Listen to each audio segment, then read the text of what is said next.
sejak kebangkitannya, ulama bersama pengikut-pengikutnya istiqomah dan setia, jaga akidah dan sunnah Rasulnya.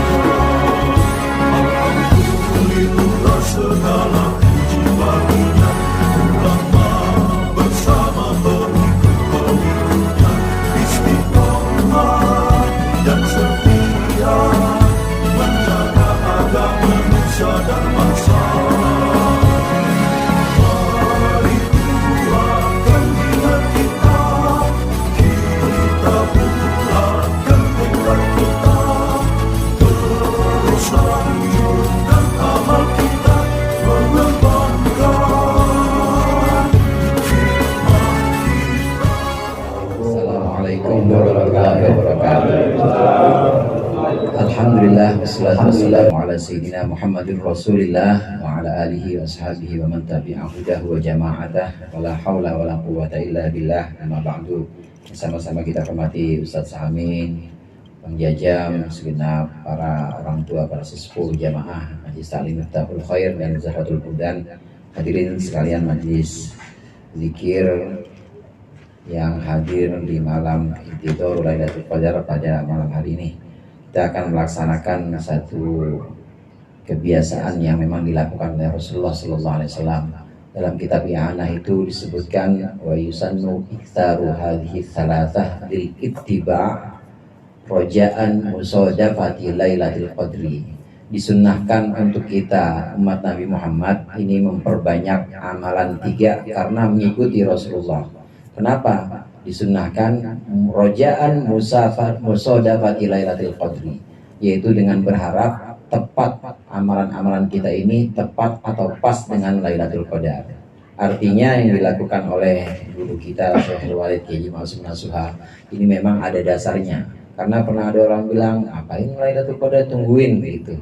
Memang pada tahu itu ada dasarnya dalam kitab I'anah, bahwa memang disunnahkan di 10 terakhir Ramadan ini kita memang berharap, kita menunggu, menanti datangnya Lailatul Qadar dalam kitab I'anah. Kenapa? Karena memang mengikuti Rasulullah. Rasulullah Sallallahu Alaihi Wasallam itu ketika 10 terakhir malam Lailatul Qadar, karena yajtahidu, Rasulullah bersungguh-sungguh dalam fil ashril awakhir ma la yajtahidu fi ghairihi. Rasulullah di 10 terakhir ini lebih bersungguh-sungguh atau lebih giat melakukan ibadah, tidak seperti pada malam-malam yang lainnya. Ini menunjukkan bukti bahwa memang dari yang dicontohkan Rasulullah, teladan atau perilaku Rasulullah ketika 10 terakhir ini menunjukkan bahwa Lailatul Qadar ini kemungkinan besar adanya di 10 terakhir bulan Ramadan ini. Karena Rasulullah memang lebih giat, Rasulullah membangunkan istrinya untuk ikut ibadah di 10 terakhir ini. Jamaah rahimahullah, Lailatul Qadar ini memang sebabnya Rasulullah pernah diceritakan, Rasulullah pernah disebutkan kepada Rasulullah satu abid atau orang ahli ibadah dari Bani Israel. Ceritanya ini seorang ahli ibadah ini dia 1000 bulan. 1000 bulan itu ya kira-kira 83 tahun ini terus memanggul senjatanya jihad fisabilillah, melawan musuh-musuh Allah. Nggak pernah berhenti selama 83 tahun. Ada nggak di sini yang tentara begitu? 83 tahun melawan musuh Allah terus. Ini nggak pernah berhenti-berhenti. Ini menunjukkan betapa ibadahnya ini sangat baik. Nah, kemudian Rasulullah mengadu kepada Allah, ya Allah, engkau jadikan umatku umurnya pendek-pendek, boro-boro sampai 83. Umurnya pendek-pendek, apakah bisa umatku ini mencapai ibadah seperti abid atau ahli ibadah yang ada di Bani Israel ini? Maka Allah kemudian memberikan, menghadiahkan untuk kita umat Nabi Muhammad satu malam yang namanya malam Lailatul Qadar, di mana malam ini khairun min alfi syahr. Malam ini lebih baik dibanding 1000 bulan, dibanding amal ibadahnya ahli ibadah yang ada di kisah tadi Bani Israel. Ini kalau kita pas melakukan amalan-amalan pada malam Lailatul Qadar, maka itu akan lebih baik dibanding 1000 bulan seperti ahli ibadah itu, lebih baik kita. Nah, kita harapan kita ini melakukan Intidharul Lailatul Qadri ini, harapan kita yang kita lakukan ini bertepatan dengan malam 1000 bulan atau malam Lailatul Qadar yang lebih baik dibanding 1000 bulan. Amin ya rabbal alamin. Memang yang disunnahkan ini hadirin dalam kitab I'anah tadi disunnahkan ini tiga amalan. Yang pertama disunnahkan itikaf. Itikaf di tempatnya di masjid. Kemudian yang kedua disunnahkan juga iktsarut tilawah, memperbanyak baca Al-Quran. Saya tahu yang tadi tarawih kan baca Quran semua tuh ya, baca Inna Anzalna, baca Al-Hakumut kan memperbanyak itu. Coba di hari lain nggak ada yang baca sholat sampai 20 rakaat, saya yakin nggak ada. Nah ini menunjukkan bahwa kita memperbanyak baca Quran di malam 10 terakhir ini. Kemudian yang ketiga, selain membaca Al-Quran diperbanyak, kemudian i'tikaf diperbanyak di 10 terakhir, perbanyak sedekah. Memperbanyak sedekah pada malam Lailatul Qadar atau pada hari Lailatul Qadar. Hari Lailatul Qadar maksudnya hari paginya. Ya kalau hari bukan Lailah, ya Lailah malam. Di antara tanda-tanda Lailatul Qadar itu seperti yang tadi disebutkan oleh Bang Jajam, memang betul nanti sinar mentari di pagi hari ini sinarnya tidak terik. Jadi sinarnya itu ramah atau sinarnya itu adem matahari. Kenapa adem? Ulama mengatakan kenapa matahari nanti pagi-pagi kalau ini malam Lailatul Qadar, nanti pagi-pagi mataharinya ini sinarnya ini lebih adem karena kalah terang dengan sinar malaikat yang turun naik di malam itu. Jadi sampai pagi itu masih ada malaikat yang naik dan turun dari langit ke bumi, dari bumi ke langit terus, dan ini kalah sinar matahari dengan keagungan sinar-sinar malaikat yang turun pada malamnya. Makanya minder matahari sama cahaya malaikat pada malam Lailatul Qadar itu. Cahayanya tidak terik dan lebih lembut dibanding hari-hari sebelumnya. Nah, kalau kita tahu besok pagi seperti itu, maka perbanyak amal ibadah seperti i'tikaf, sedekah, dan juga melakukan bacaan Al-Quran atau tadarus Al-Quran perbanyak ketika kita tahu bahwa itu tanda-tandanya. Ini yang pertama yang ingin saya sampaikan tentang sebab turunnya atau hadiahnya Lailatul Qadar. Itu adalah sebab dulu ada kisah Bani Israel yang jihad selama 1000 bulan. Kemudian yang kedua hadirin, ada rumus-rumus yang memang dilakukan. Saya juga punya rumus nih. Rumus-rumus ini ya rumus-rumus yang bisa dicoba nanti. Rumusnya itu kalau puasa kita mulai Senin. Kalau puasa mulai Senin, berarti lebarannya Senin tambah 1 hari. Senin tambah 1 berarti hari apa? Hari Selasa. Pasti begitu. Kalau kita mulai puasa Senin, lebarannya pasti Selasa. Kalau Ramadannya 29. Tapi kalau Ramadannya 30, maka tambah 2 hari. Jadi kalau kita puasa Senin, lebarannya Rabu, itu kalau 30. Kenapa demikian? Karena Senin ketemu Senin itu 29. Jadi kalau kita puasa mulai Senin, pasti nanti Senin terakhir nih kalau udah ya Senin terakhir kalau udah hitungan-hitungan 28, Senin terakhir pasti 29 dan pasti kemenak itu sidang isbat tuh. Kalau kita puasa Senin, pasti Senin nanti Senin terakhir nih ini pasti sidang isbat. Nah, tinggal nunggu. Kalau emang kelihatan hilal berarti Senin tambah 1 berarti Selasa itunya Idul Fitrinya. Tapi kalau ternyata nggak kelihatan hilal berarti Senin tambah 2 hari Rabu kalau 30. Itu rumus dari saya. Boleh dipakai deh tuh. Pasti begitu. Pasti muter-muter pasti kalau kita mulai puasa. Nah, besok gimana besok? Besok lihat kemarin puasa mulai Senin apa Selasa di sini? Selasa. Nah, berarti Selasa besok sidang isbat tuh. Tinggal tambah 1 dah. Berarti lebarannya Rabu kalau kelihatan hilal. Kalau Ramadannya itu 29. Nah, ini rumus dari saya. Ini juga bisa diterapkan untuk menghitung bulan-bulan Qamariyah. Jadi kalau kita menghitung bulan-bulan Qamariyah mulai dari Muharram, kemudian Syawal dan seterusnya. Ini hari pertama di awal bulan. Ini bagaimana kita mencari hari pertama bulan berikutnya? Tinggal tambah 1 aja. Hari pertama bulan berikutnya. Kalau hari pertama bulan Muharram misalnya 1 Muharram tahun baru Islam, tahun baru Hijriah itu hari Sabtu, berarti nanti bulan Safarnya tambah 1 aja. Bulan Safarnya berarti mulainya hari Minggu. Kalau Muharramnya 29. Ini rumus satu yang sudah saya coba, silahkan di otak-atik nanti dan dibuktikan benar apa enggak. Kemudian ada beberapa lagi rumus dari ulama. Di antaranya dari Syekh Ja'far As-Shadiq bin Muhammad Al-Baqir bin Ali Zainal Abidin bin Husain bin Sayyidina Ali bin Abi Thalib dan Sayyidatina Fatimah binti Rasulullah. Syekh Ja'far Shadiq ini punya rumus bahwa kata beliau khamisu Ramadanal madi awwalu Ramadanal ati.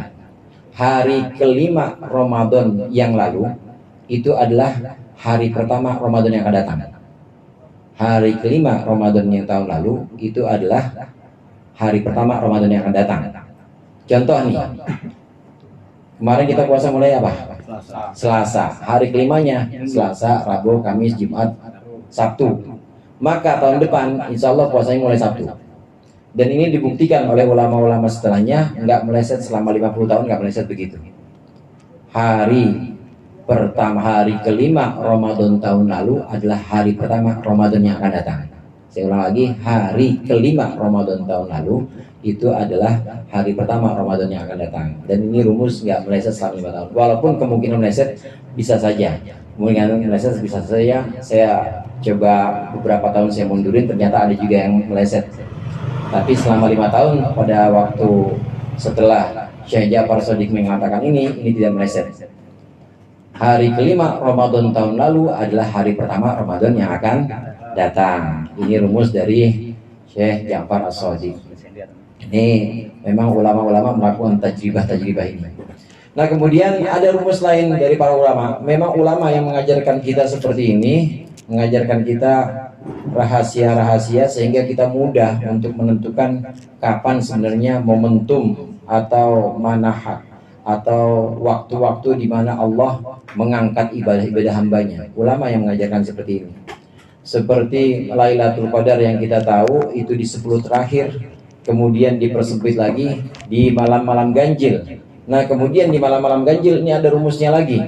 Ada rumusnya lagi yang pernah disampaikan, ya pernah saya sampaikan di beberapa taklim dan juga di grup saya sampaikan. Itu memang ada rumusnya, ada yang bentuknya itu nazam. Fabil ahad wal arbi'a ittasi'ah wa jum'atin wa thulatha isabi'ah. Kalau puasanya mulai wabil ahad wal arbi'ah. Kalau puasanya mulai ahad minggu, mulai ahad atau Rabu, maka malam Lailatul Qadarnya malam 29. Wa jum'atin ma'atsulat as-sabi'ah. Kalau puasanya mulai hari Jumat atau mulai Selasa, berarti as-sabi'ah malam 27. Kita di sekarang malam berapa? 27. Kemarin puasa mulai berapa? Mulai hari apa? Selasa. Insya Allah ini malam.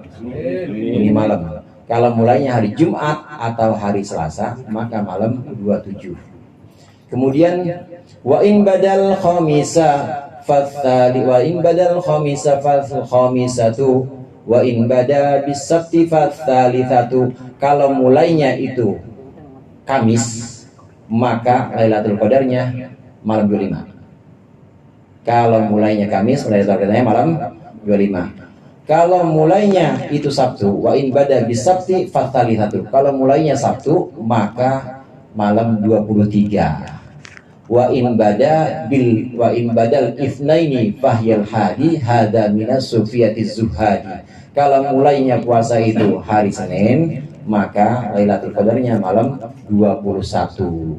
Ini rumus yang dipegang oleh Imam Ghazali, kemudian juga menggabungkan antara pendapat-pendapat ulama termasuk ya Imam Syafi'i, menggabungkan khobar atau hadis-hadis tentang Lailatul Qadar. Rumusnya demikian. Saya ulang lagi, kalau mulainya hari Minggu atau Rabu, maka malam 29. Kalau mulainya hari Jumat atau hari Selasa kayak kemarin, maka malam 27. Sekarang kita nih, kalau mulainya hari Kamis malam 25. Kalau puasa mulainya hari Sabtu malam 23. Kalau puasa mulainya hari Senin malam 21. Itu rumus. Syekh Abdul Hasan Asyadzili seorang wali kutub. Wali itu bisa lihat malam Lailatul Qadar kapan. Malam Lailatul Qadar jatuhnya kapan, wali itu bisa tahu karena memang termasuk orang-orang pilihan yang memang Allah bukakan kapan Lailatul Qadar turun. Syekh Abdul Hasan Asyadzili mengatakan mundu balagtu sinnar rijal, sejak aku dewasa dan aku selalu mendapatkan Lailatul Qadar. Aku tahu Lailatul Qadar nggak pernah luput, dan Lailatul Qadar selalu ikut rumus ini, ikut rumus yang disampaikan oleh Imam Ghazali. Syekh Abdul Hasan Asyadzili memang hidupnya setelah Imam Ghazali. Beliau Syekh Abdul Hasan Asyadzili yang merupakan peletak dasar Thariqah Syadziliyah ini memang banyak baca kitab Imam Ghazali, diantaranya kitab Ihya. Beliau senang sekali baca kitab Ihya. Nah, Syekh Abdul Hasan Asyadzili ini seorang wali kutub menyatakan bahwa saya selalu dapat Lailatul Qadar, tidak pernah luput sedikit pun, dan selalu mengikuti rumus ini. Selalu mengikuti rumus yang tadi saya sebutkan. Jika puasa mulainya hari Minggu atau hari Rabu, maka malam 29. Jika mulainya hari Jumat atau Selasa, maka malam 27. Jika mulainya hari Kamis, malam 25. Mulainya hari Sabtu, malam 23. Jika mulainya hari Senin, malam 21. Selalu nggak keluar dari ini. Hada minas sufiyatiz zuhadi. Ini rumus ini adalah dari orang-orang sufi, ulama-ulama sufi yang zuhud, yang memang pilihan-pilihan Allah dan merupakan wali-wali Allah. Insya Allah dengan rumus ini kita lebih mempermudah kita untuk mendapat Lailatul Qadar. Ini yang ingin saya sampaikan ya, seputar rumusan-rumusan dari para ulama, di mana kita dengan rumusan itu bisa lebih mudah lagi menjalankan ibadah-ibadah kita. Dikasih tahu kunciannya sama ulama supaya kita lebih mudah dan lebih giat lagi. Kemudian yang ketiga tentang acara pada malam hari ini, kita akan melaksanakan zikir, nanti diawali dengan tawasul, yasin, oleh Ustaz Amin dan oleh Bang Jajam nanti. Alhamdulillah memang selalu malam 27 ini di Miftahul Khair, karena memang Bapak Haji Ma'ruf, orang tua dari Ustaz Amin, pas di malam 27 wafatnya 3 tahun yang lalu, ya Ustaz. 4 tahun yang lalu, dan beliau ambil 27 ini sekaligus mungkin haul.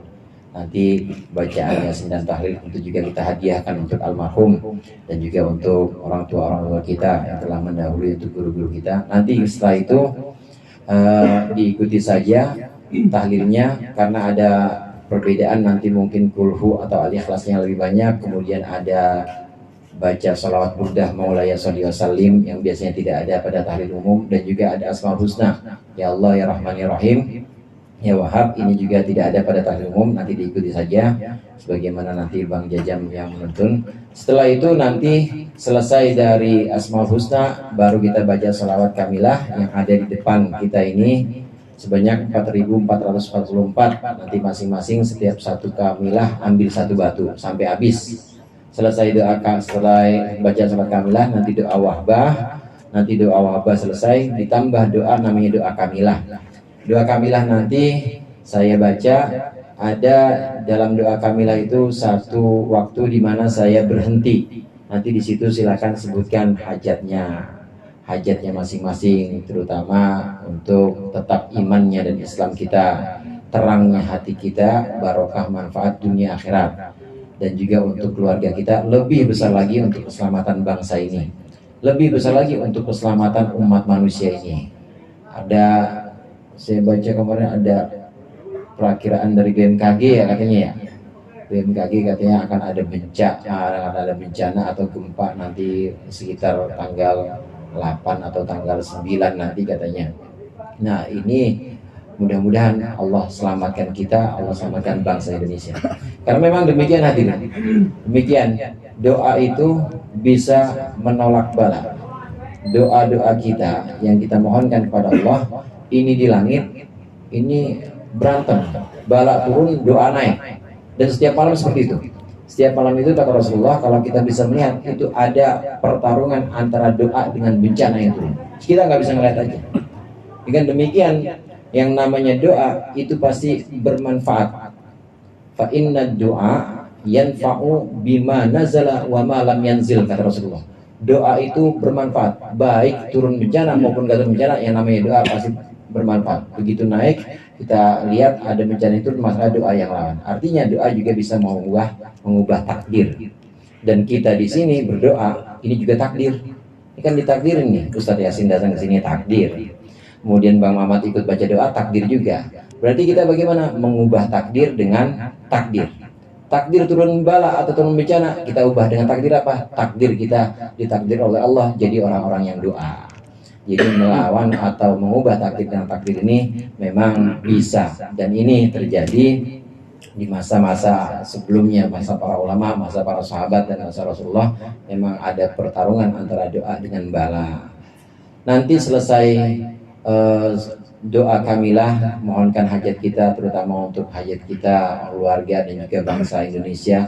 Nanti kita istirahat sejenak, baru kita laksanakan sholat tasbih. Sholat tasbih ini adalah sholat di mana orang yang melakukannya maka akan Allah ampuni dosanya, sirrahu wa alaniyatahu, dosa yang terang-terangan maupun sembunyi Allah hapus. Kemudian dosa-dosa yang lalu, hadithahu wa qadimahu, dosa yang dulu dan dosa yang baru akan Allah ampuni. Kemudian juga akan Allah ampuni dosa besar maupun dosa kecilnya dengan sholat tasbih. Ini yang disampaikan oleh Rasulullah. Sholat tasbih bisa untuk kafarah atau untuk menghapuskan dosa-dosa kita. Sholat tasbih ini kita lakukan paling tidak, kata Rasulullah, kalau tidak bisa setiap malam, paling tidak seminggu sekali. Kalau nggak bisa seminggu sekali, paling nggak sebulan sekali. Kalau nggak bisa sebulan sekali, paling nggak setahun sekali. Malam 27 di Mutal Khair. Kalau nggak bisa juga, paling nggak seumur hidup sekali udah pernah. Karena orang yang nggak salat tasbih ini nggak pernah sama sekali, ini termasuk orang yang meremehkan agama, mutahawinun bidin, termasuk orang yang meremehkan agama karena besarnya fadilah dari sholat tasbih ini. Sholatnya nanti kita makmuman, sholli sunnat tasbih, rakaat ini makmuman lillahi ta'ala. Nanti saya pimpin, saya jadi imam. Nanti di setiap rukun gerak atau setiap posisi sholat kita baca subhanallah, alhamdulillah, wa la ilaha illallah, Allahu akbar. Setelah zikir-zikir dalam sholat kita baca itu. Contoh saat berdiri, setelah surat kita baca subhanallah, alhamdulillah, wa la ilaha illallah. Kemudian saat ruku, setelah subhana rabbiyal azim wa bihamdi, baca subhanallah, alhamdulillah, wa la ilaha illallah. Saat duduk di atas sujud juga begitu. Rabbi firli warhamni wajibni. Nah, setelah itu baca subhanallah, alhamdulillah. Nanti saya perkencang zikir saya jahar supaya untuk mengingatkan juga, saya zikir sambil mengingatkan. Semuanya jumlah zikir itu kalau di total 4 rakaat sholat itu semuanya 300. Nah, kalau dalam setiap posisi sholat maka semuanya jumlahnya 10. Jadi masing-masing baca 10. Waktu sujud 10, waktu duduk 10, waktu duduk istirahat 10, kecuali saat berdiri. Saat berdiri 15. Selesai surat membacanya 15. Subhanallah, alhamdulillah, wa la ilaha illallah, Allahu akbar 15. Tapi yang lainnya 10 semua. Jangan lupa nanti sebelum diri ada duduk istirahat, namanya duduk istirahat ini baca 10 juga. Begitu juga sebelum salam, setelah fil alamin innaka hamidum majid ada 10 juga. Subhanallah, alhamdulillah, wa la ilaha illallah, Allahu akbar. Baru setelah itu salam, 2 rakaat selesai kita bangun lagi, melakukan sholat 2 rakaat lagi, sama seperti sholat tasbih yang pertama. Ini tuntunan sholat tasbih yang insya Allah nanti akan kita laksanakan. Mudah-mudahan kita diberikan kelancaran dan juga Allah berikan keberkahan, Allah berikan ridhonya kepada kita sekalian dalam melaksanakan amalan-amalan dan ibadah ini.